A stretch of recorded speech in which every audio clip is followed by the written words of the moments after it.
Howie Long. Let's hear it for Howie Long. Thank you. Hey, well, I want to welcome you to the Fox family. Is it everything I told you it'd be? It's everything you told me it would be, including cocktails in between segments. It's just been glorious here. No, it's just there's a culture here that works with me and it fits me. You do fit here. The other thing I wanted to mention right off the top, this time of the year, there's so many big stories with the season opening up and, you know, the headsets and Deflategate and all that stuff.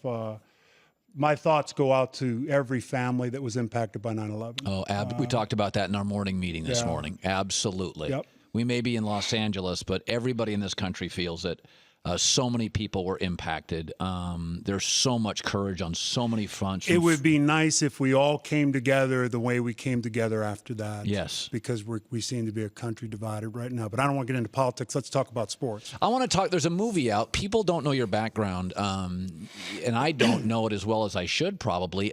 There's a movie out coming called Black Mass. I'm going to watch it. Johnny Depp plays Whitey Bulger, and Whitey Bulger was captured in Santa Monica down the road from about 10 minutes down the road. They got him because his wife apparently uses some kind of hair dye, special hair dye, and they tracked it down to a certain spot. And here's Whitey Bulger just walking around Santa Monica. People don't realize that's where you grew up. Yeah, grew up in Charlestown. That's tough. That's a tough part of Boston. Tough part of Boston, and I think the first 13 years of my life wasn't particularly a tough kid. And, you know, I think some kids get it late.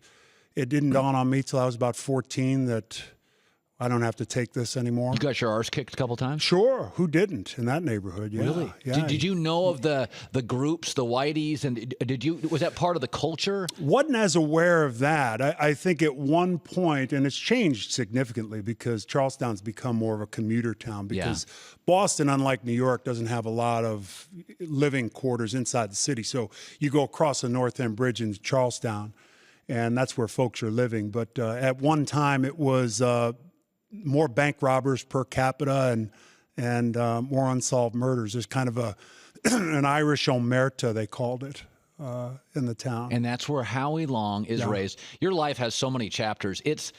You probably have, and the Patriots weren't the Patriots when you were a kid, but I would imagine you have great passion about this Brady thing. What side are you on?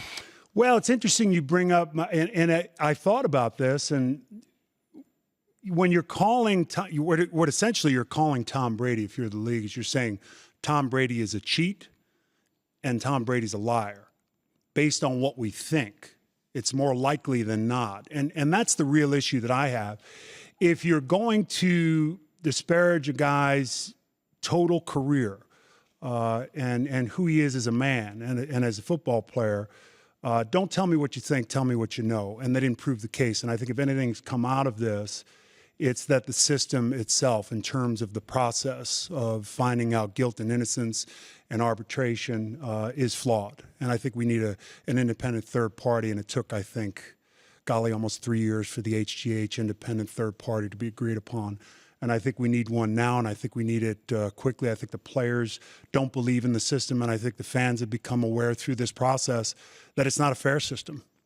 And by the way, are you coming off the mountain with some tablets up there? Hey, where are you? I know. I am towering over everyone. Well, it's funny. When I built this set, I told them, I said, no tchotchkes. Are you compensating for anything? Well, my hair's a topic these days.